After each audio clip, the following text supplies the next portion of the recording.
Dinqii dhalachuun Yesuus koo raawwi abbaa afaan raajichaatirraa jame hin dhageenye ta'ees hin beeku takka kaadhimamtuu durbaarra hafuura qulqulluun argame hidda dhaloota Yesuus keessa Abrahaami jalqabe amma Daawititti dhaloota 14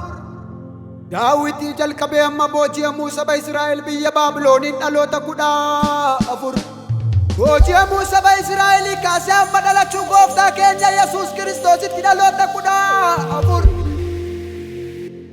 Isaan kana hundaa keessa inni abbaan dubbate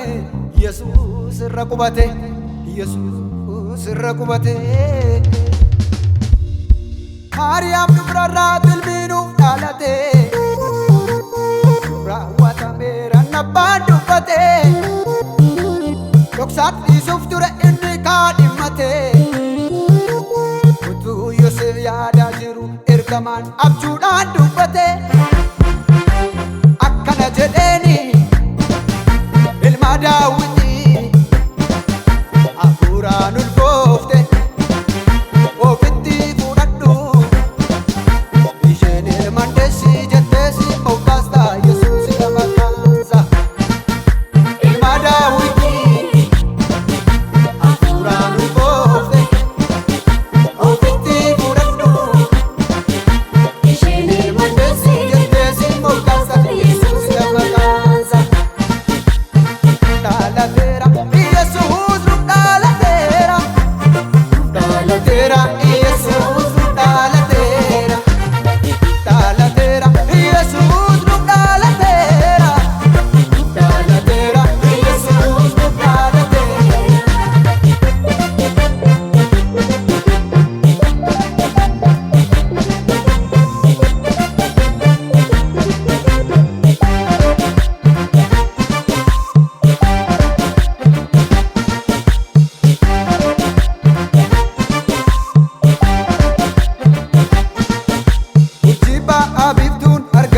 isaaf sagaduudhaaf inni yaafatame